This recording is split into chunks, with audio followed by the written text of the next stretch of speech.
So first off, I just want to thank you so much for coming here and agreeing to this. There's not a lot of people in this world who would voluntarily come and talk to me. So it's all the others. it's all the others. So there's a couple things. I don't like. I could, if I introduced some of Justice McLachlin's accomplishments, I think I would take the whole 45 minutes.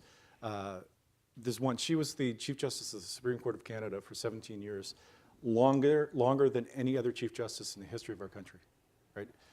It's remarkable, and your contribution. Right. So I want to start off with something that's topical, the nomination proceedings in the United States, right? What do you want to know? Well, there's a question that every single person in this room wants to know. Do you like beer? Like, no, not much. Oh, well, forget that. No, so the question is when you look at the U.S. Supreme Court and even other courts in the United States, it's very politicalized. Mm-hmm. And you look at Canada, and for the most part, it's an apolitical Supreme Court. So how do we manage to achieve that? Well, we've been very fortunate, and I don't know exactly how, but our two nations have quite different histories. I think over the last 50 years, particularly, the United States Supreme Court has become seen as a political actor by many Americans.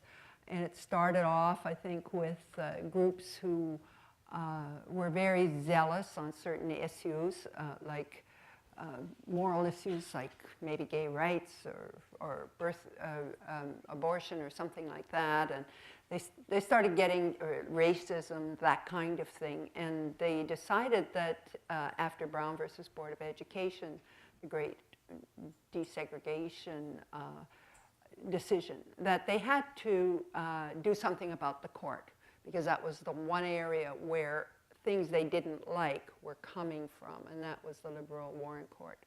And I think if you look back, you can see political movements building on that.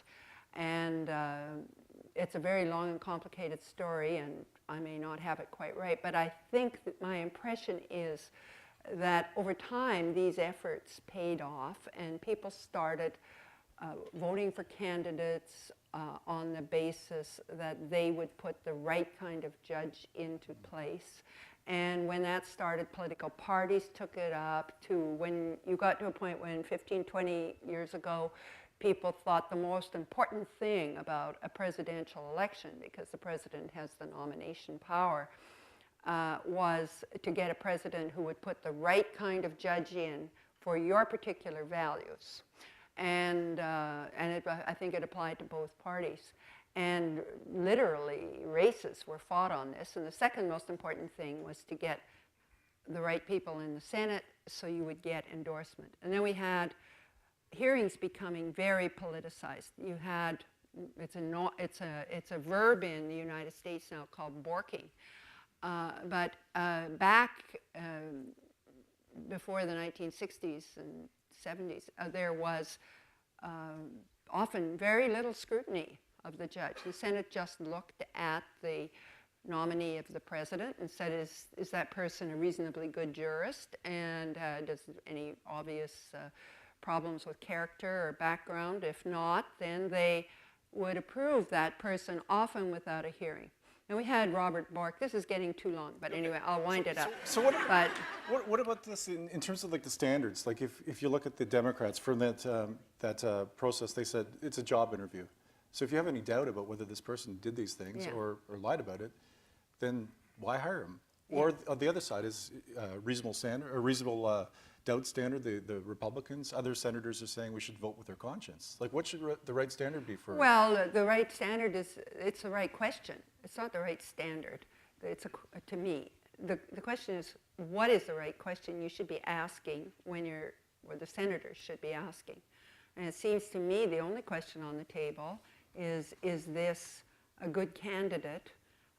Ideally, I would say the question should be the best candidate but the president has a right to select. So having said that, the question should be, is this a good, suitable person for the Supreme Court? And that should be the only question, I think. Yeah, I think so as well. one of the things I want to do is I want to make sure everybody has an understanding of where you came from, because like people know Pincher Creek, but they don't really know Pincher Creek. I doubt very many people have driven through. Lori will tell you that I have these drive-abouts. Sometimes I go on drives and I drive down Highway 3 past Pincher Creek, and I see this sign. There's a reserve right down the road from you. And here, let me see if I've got this. On the sign it says, listen to your elders, let's be alcohol and drug free. Yeah. That's on the sign. Right, I've seen that sign many times. And I grew up in Scarborough, and my understanding as a kid about how Aboriginals were treated in terms of the schools, I had no idea. But like being in closer proximity, like did you? And yeah, I absolutely did. It was just 9 miles up the road, and Indigenous people used to come and work for my father on the ranch, and there were business dealings. But you know, the singular thing was until my final year of high school, 59, I never went to school with an Indigenous person. Indigenous people were either residential schooled, or in the case of the Pagan Reserve, when I was growing up, I think it was day school. But in any event, most of them never got much beyond grade 8, and they were not educated with the other people, which is the important point. So when I was in grade 12, they decided to change the policy, and they brought a group of high school kids from the reserve into our school. And there were 2 young men in my grade, and they were great. I mean, they were good students, and star basketball players and great artists, and we all liked them. There was no problem fitting in. But I'll tell you a little story that really left an imprint on me for life. One of them, at that time you had to write departmental exams, and to get into university you had to have 1 second language, and the regulations said that language had to be either French, German, or Latin, and no other languages were accepted. So the fellow who sat opposite me, we'll call him Peter, he was a good student in all his subjects, but definitely well above what would be required to get to university. And he passed everything except French, and he couldn't get his French. So I went off to university. I came back the next summer, and I talked to the other student, and I said, well, what about Peter? And he said, and that's a false name because I don't want to invade anyone's privacy. But he said, well, he couldn't get his French, and so he went to Calgary to study and be tutored in French. And then I came back the next summer, and I said, I ran into him again, and I said, well, what about Peter? And he said, well, he's not with us anymore. And I thought, and you know, we would talk across the aisle about what we wanted to be when we grew up. And I had no idea. But he said, I want to go to law school and become a lawyer. And the waste of that life was impressed on me forever. Because of that is a really good example of substantive discrimination, something that looks okay on the surface, but he had 2 languages. He spoke Pagan, original Canadian language, and English, but he was denied his opportunity because of that. And that really, really impacted me. Another story that impacted me was that I was riding a bus from some event in Lethbridge, and I was sitting next to a young woman my age from the other reserve just south of Lethbridge and near Cardston, which was also Blackfoot. They called it the Blood Reserve. And she told me on this ride, it was the first time I ever heard about residential schools. I remember the dark night and going down the highway, and this wonderful woman, her grandfather ultimately became a senator, telling me about how terrible it had been to go to residential school. Such an intelligent, bright person. I'm sure she went on to great things, but those kind of stories imprinted themselves on my mind and gave me an appreciation of what it is to be a Canadian that perhaps not everyone is fortunate enough as I was to have. we had the same, Lori's looking at me, she knows exactly what I'm thinking. We had the similar story, but there's an Aboriginal woman in her law school class, first one from her band ever to go to law school, got a job on Bay Street, and there was no support there. She ended up taking her own life after that. And it's just like, support has to continue for a long time. Well, we It's have not to just- learn from these stories. I want to go now. Then you go to Edmonton for university, and you do a degree in philosophy. And then just to make sure everybody understands how relatable, and they probably had similar situations, you got the gold medal while getting a master's degree at the same time in philosophy as well. I'm sure. Well, that was kind of a make-work project. I had Yeah, because yeah. seriously. So then you become a practicing lawyer for, I guess, 5 years or so, right? At that point, like, did you have female role models in terms of litigators? Or? Well, I did know one or two. They were pretty scarce. There was a wonderful litigator named Mary Southern. She's still with us, and she had made a terrific reputation here in Vancouver. And she was a bit crusty and so on, but enormously intelligent and a great advocate. So I came down. I had been practicing in Alberta, and I wanted to become a member of the bar in British Columbia. And usually you had to article unless you had 3 years of practice. And I had 3.5 years, including articles, but the articles didn't count. So I asked the Law Society, because my husband had moved here, I asked the Law Society to give me an exemption, and they did.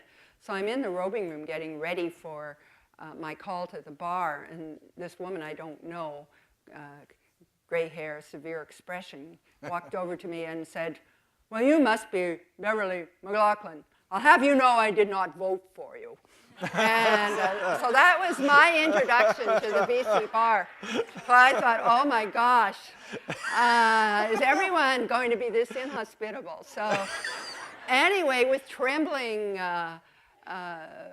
feet, I walked up and got my little call to the bar, and then went back, and I thought, I hope I don't see her again. And in she marches, and she says, "Let's go for coffee."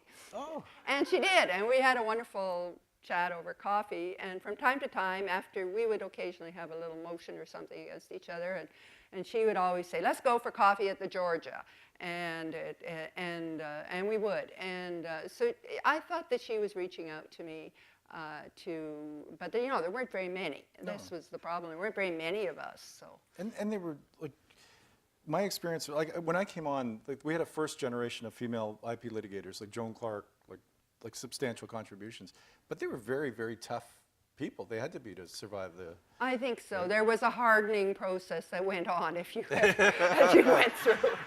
But I think what's lucky now is I think to be a great advocate, you have to find your legitimate voice, your authentic voice, and I think people now are able to find that a lot more quickly than... Oh, yeah. Right? I mean, I think it was almost as though these women felt, or through the process became convinced that, or just became really, really tough, and that was just the way it is. Now I think there are many ways a woman can be a successful advocate. And it's much the stereotypes, and it's much more open. And it's not perfect, but it's certainly much more open. Now, there's one thing. Whenever I talk to women, they, like, invariably, I bet everybody in this room has had sexist comments, uncomfortable situations. But 3 things is, you probably experienced it. How did you deal with it? How should people deal with it today? And are we getting better? I think we're getting a lot better. I mean, maybe it's because I've reached an age when nobody is interested.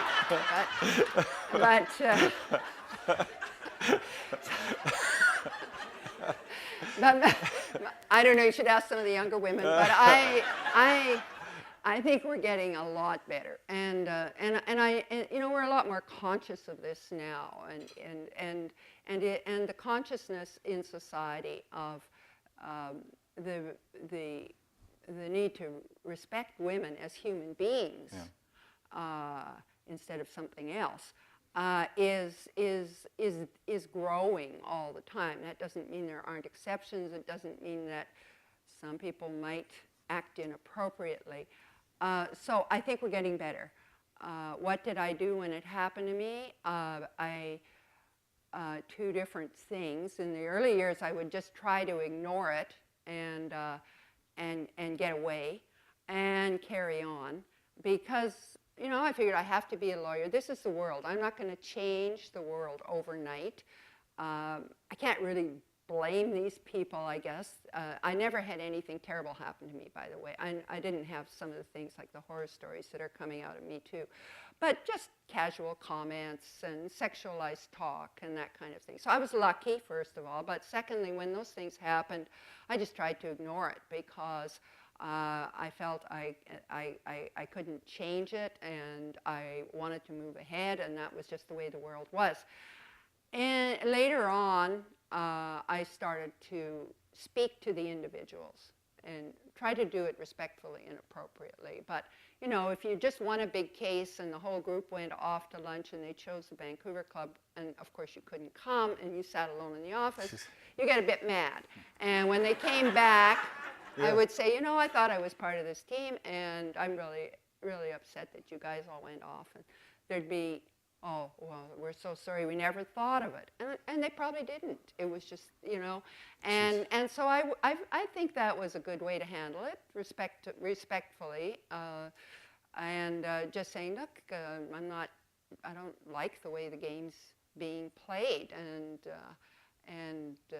so Wow. I think there are times you just have to stand up. I always tried to do it in a positive way rather than calling I'm not a person who calls people names.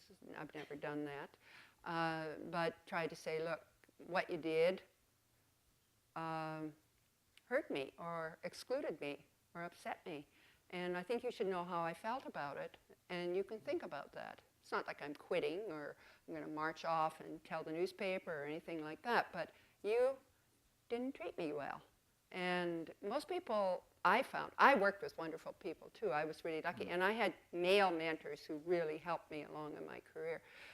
But I found that when those things happened, that was a good way to deal with it. I don't know if you were looking at the audience, but it was like bobblehead day at the ballpark.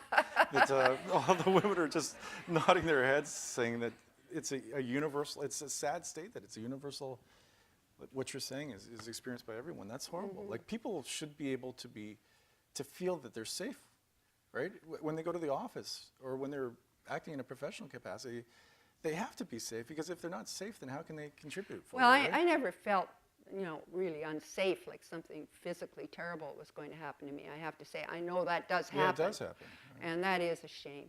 I was very fortunate. I can't imagine working in fear. I can't imagine being a productive worker if you're afraid. How can you surely everybody wants, I listened to these programs this morning on productivity and getting, you know, Well, do you want a bunch of scared, frightened people working for you? That can't be productive. That's going to be just terrible. So we should just encourage everybody to mentor and to help each person be the best that they can be in any way. And I realized that when I was... You're doing it again now. Everybody's when I, you know, I think I hadn't consciously realized that, but when I became Chief Justice, they said, well, a friend phoned me up and says, well, they hand you the reins of power, but you'll discover in about 3 days they're not connected to anything.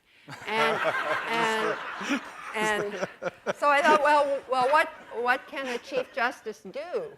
And how do you lead in a situation where your vote counts as much as anybody else's, but no more? You can't hire, you can't fire, you can't give any inducements.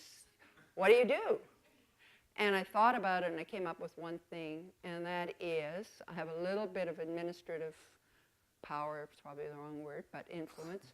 And I will do whatever I can do to make each of the justices on this court be the best justice they can be. If it's a little more support assistance, if it's cheering them up after a bad day, if it's dealing with a family tragedy and I can do something to help give them a bit more time, or whatever it is, I'm going to do my very best to make to allow each justice to be the best justice they can be. And I wish everybody in the workplace would think about everyone working with them that way. I think it would change everything for men and women. Wow. Yeah.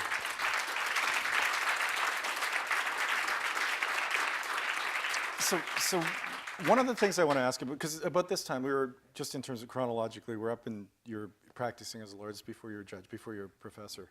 And I think in your imagination, the character that, the protagonist and parts of, I'm sure parts of the book, full disclosure, come into being at that time. It was reworked decades later. Yeah.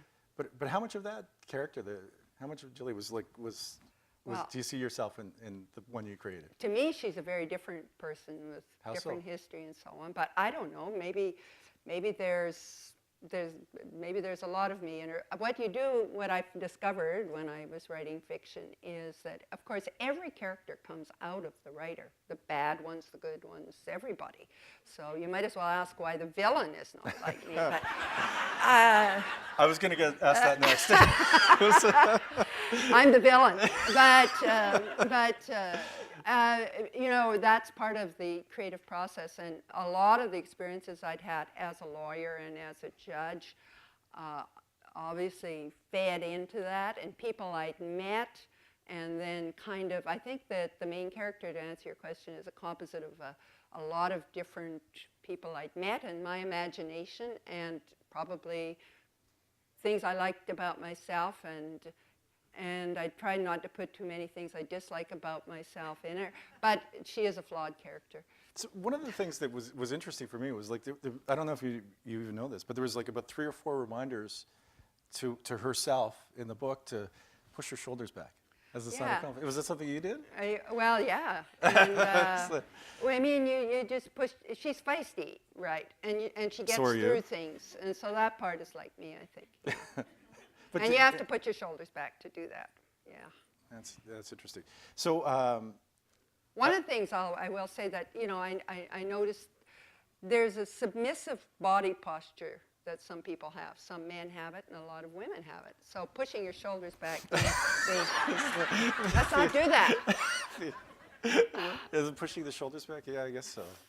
Yeah, it's as advocates, though, I think we're trained to like adopt different, like part of our skills as advocates are how we stand. Yeah. Right? And if I'm asking questions and I don't want anybody to look at me, I'm trying to hide. Right? Yeah, that's right. There's something called presence, and of course people say, well, some people have it and some people don't. But I think by the way you stand, by the way you speak, by the way you relate to people, you establish a presence of sorts. So if you're an advocate, I think you have to think, my father told me once, if you stand up to do public speaking, you are the best person in the room. And I didn't understand what he meant. But now I do. You have to, in your imagination, say, I'm the best person in the room. At this instant, in this moment, I have something to say, and I'm going to say it as well as I can, and I can say it as well as anybody. And if you go in with that confidence, then I think you will have a certain presence. People will look at you. They may not agree with you. But there's a fine line between that and arrogance. That's not arrogance. That's just saying, I have a job to do. I believe I can do that job, and I'm going to give it everything I have. And that means standing up straight. That means looking people in the eye. That means being prepared and confident when you stand up. Because if you don't believe what you're saying, how do you expect those judges to believe it? And you've got to project that belief. Is it okay if I'm second best in the room? Not when you're speaking, no. Well, you might privately entertain that notion. One of the things I'm dying to ask you, I know people like a process and they say how are decisions made, and you've talked extensively about that, but what I want to ask you about is do you have a process for how you individually write decisions? Like, do you go into a certain room? Yeah. Do you have a dissent cardigan, or First of all, I have to use the past tense, although I have a little judging with other courts. But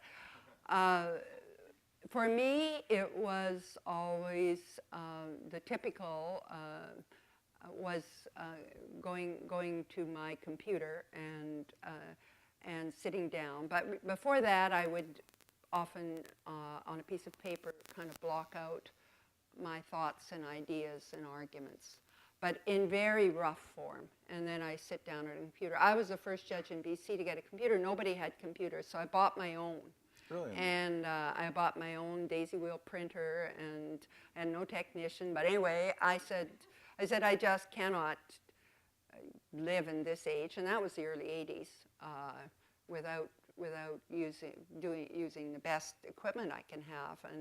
And so I did, and my secretary at the BC court would, wait out the mistakes, and if you go back, you could find in the archives some pretty sloppy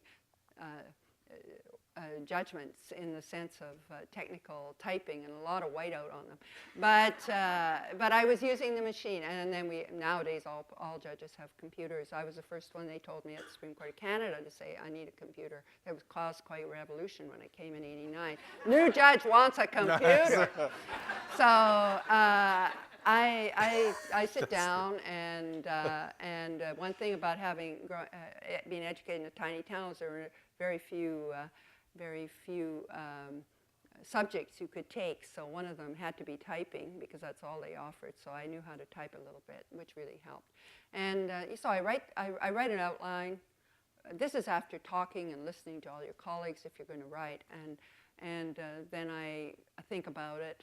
And I try to get at it as soon as possible, because even as a trial judge, I tried to get at it. You would have 3 weeks of sitting in those days, and it would just be one case after another. And I realized if you left the first case till your writing week, which would never be adequate anyway, you would have already forgotten or lost the freshness of it. And so I tried to start writing right away on everything. And I might not get it finished or get far, but I would try to get the outline done. Later on, when I had more assistance with law clerks, I would often leave a lot of things like cites and maybe chunks of the facts or details of a particular decision that we're relying on for a law clerk to fill in. But I always wrote my own stuff. And I never had hats like dissent or majority. I usually knew at the end of the case where I wanted to head, but and judges will tell you there, and I have experienced this, there is such a thing as thinking you're going to go to a certain conclusion, and then when you're working through it and working through the arguments in detail, you say, it's not writing. There's a phrase, it just doesn't write. And that means that somewhere along the line you've discovered a flaw in your initial assessment of the facts or how the law applies to them, and you have to change direction. But it doesn't happen all that often. Usually after having listened to the arguments and thought about it for a while, you come up with a tentative idea of where you're going to be going. Did you ever have like writer's block? No, I don't think so. And I was going to ask about procrastination, but you covered that. You don't procrastinate, which is another reason why, to some, you may not be identifiable in terms of the approach to life. I've got some short snapper questions. Mm-hmm. Ready for this? Ottawa Senators, Montreal Canadiens, Vancouver Canucks. Oh, geez. Do I have to answer that? You don't have to answer anything. I'm really not. But just to I'm remind going you, to really answered offend somebody here because my husband is a loyal Montreal Canadiens. I mean, he played for their junior team. I live in Ottawa. I used to live in Vancouver. I love them all. Yeah. All right. Star Wars, Casablanca, To Kill a Mockingbird. Oh, To Kill a Mockingbird with Casablanca second and Star Wars third. Okay. In the winter, Pincher Creek, Ottawa, or Vancouver?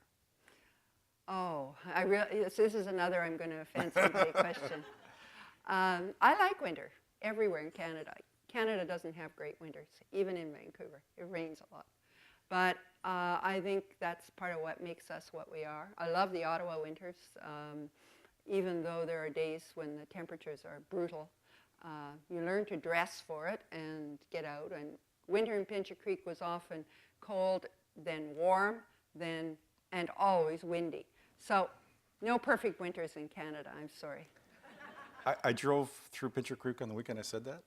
It's winter there. Yeah. It's winter in Pincher Creek right now. Yeah. Well, we're having an unusual year. You think? Yeah. I don't think so. It's the most. There's Cape Breton, there's Newfoundland, and Pincher Creek have got to be the most windswept places in this country. There right? are. Right. Right. Yeah. It's basically the gateway to the Rogers Pass. Right. That's where it is. No, sorry. Crow's Nest Pass. No, sorry, Crow's Nest Pass. Crow's Nest Pass. It's beautiful, but it's windswept. Right. That's it. 4 chief justices came out of Pincher Creek. Yeah. Right. That's correct. That's pretty So amazing. there must be something in the wind. All right, Tom Thompson, Jean-Paul Riopel, Robert McInnis. People are going to have to Google the last one. Well, I own a number of Robert McInnis, so I'd like to put the value up. But he's a prairie painter, and he's actually originally from Manitoba, but he lived in Alberta for a long time, and he's probably, in terms of fame or what critics would say, not up there with Riopel or Tom Thompson, but I like his work very much. That's great. Somebody gave me this one: red, white, or champagne? Champagne. So here's something that I wanted to ask you, which is Lori not made me watch, but we watched Lori will tell you she has a difficult time making me do anything. But, she said, tell Patrick not to be try to be funny. But by the way, that beer comment, I asked Lori whether I could ask you that, and do you know what Lori said? She said, you're going to have to show me all your questions. But the Justice Ginsburg, there was a show on that, and some of her interesting experiences that she's had that probably you wouldn't have otherwise had through your role. But there's the famous picture of her on the back of the elephant, right? Yeah. You probably had some experiences that Yeah, were I was on the back of the elephant. Is that right? Yeah, in India. Yeah, no. I don't know if that, was this supposed to be the high point of our careers, or? No. In more than one sense. Yeah, but you must have, I can't believe a girl from Pincher Creek gets to see this. Like, you probably had those experiences. Well, one of the things that happens if you're on a Supreme Court is that you do get invited to different meetings and countries, and I've visited the High Court of India, which has done a fantastic job, I think, overall over the years, and only recently has come up with some terrific decisions. And they have visited us, and so when you go there, they put you on an elephant. Okay. And I'm sure the same thing happened to Ruth Bader Ginsburg. There was, Lori and I, when we were in Ottawa, we got invited to the Irish ambassador as residents, and they were having, you guys, I think, were having a joint session with the Irish Supreme Court judges, right? Yes. And one of the things I learned there was the issue of whether women could become members of a golf course, a famous golf course there, was based upon whether the golf course could get a liquor license. And so the issue of, it's funny, rather than debating whether there should be a policy of inclusion, rather than debating that directly, it came through the form of, should they get a liquor license? Well, it's the just law crazy, works, right? and so do decisions in wondrous ways. I suppose so. One of the things from an IP perspective that I wanted to talk about this, and let me just make sure I've got my notes here. But it was with the Simons dispute, and I don't know if people knew this, but without Justice McLachlin's permission, Simons came out with a line of lingerie, and parts of the line were said to be named after famous Canadians, and fortunately, Canadian women, obviously, right? And the way that you handled the dispute, one is everybody in the room who handles IP disputes are probably disappointed that you were able to resolve it yourself. But in terms of